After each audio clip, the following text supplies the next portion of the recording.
Before I start the video, I'm going to explain what the title means. So let's say you're given a question to find a polynomial with the given zeros x equal 2 and x equal 3, which means that at the points 2 and 3, the polynomial's graph will hit 0 in some way.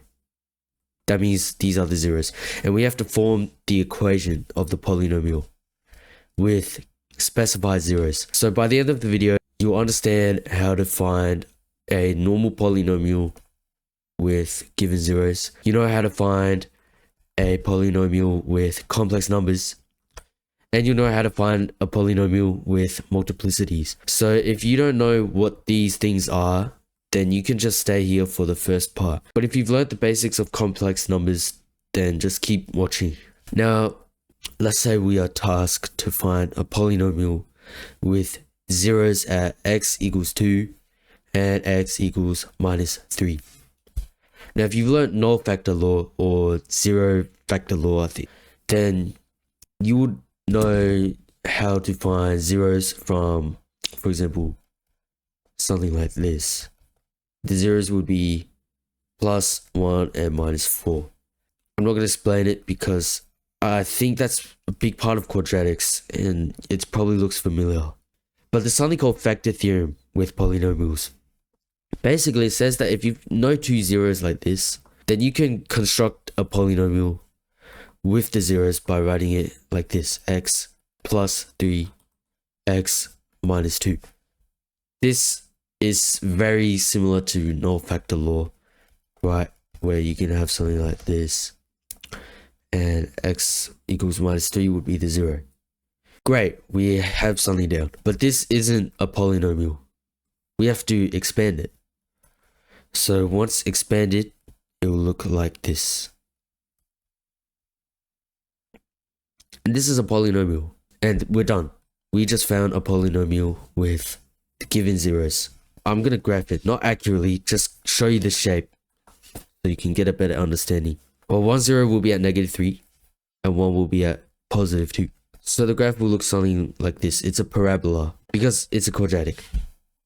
Now, if that's all you're here for and you haven't learned complex numbers yet, then I wouldn't recommend you to keep learning from this video. But if you do know the basics of complex numbers, here's how you'd find a polynomial with given zeros that are complex numbers. So let's say you have px and the zeros are x equals 2 plus I and x equals 2 minus I.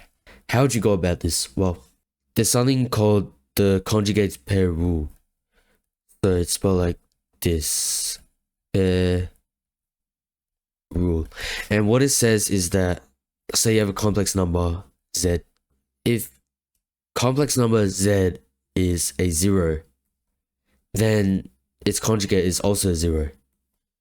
So these are a pair of zeros, they're both zeros, which means that we can do the same thing we did with the previous example. You can write something in this form: x minus 2 minus I, and then x minus 2 plus I. So if you're confused on what is happening here, this is very similar to the previous example where we had something like x minus a, x minus b. So just think of this as the a and this as the b. There's two terms in here, right? X and the complex number. This obviously comes from here and this obviously comes from here. Well, now all we have to do is expand it. Now this comes out to be x minus 2 squared minus I squared. This is because you can actually read this as a difference of squares, with this being our first term, this being our second term. So if you've studied complex numbers for a little bit, you'll recognize that I squared is equal to minus 1.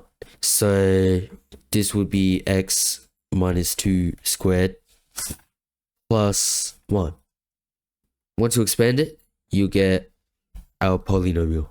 Px equals x2 minus 4x plus 5. There we go.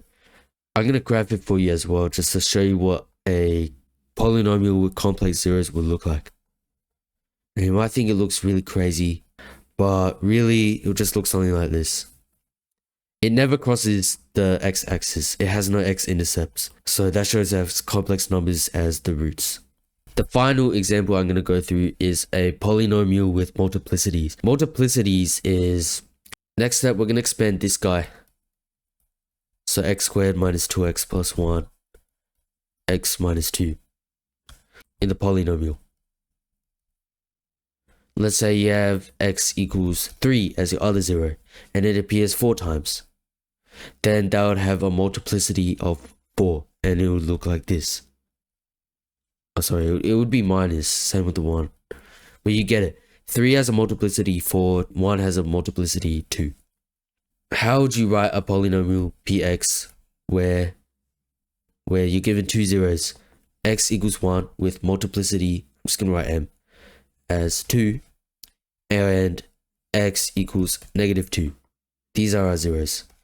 Well, it's just like the previous examples, it's very similar. We just have to construct our polynomials with our factors.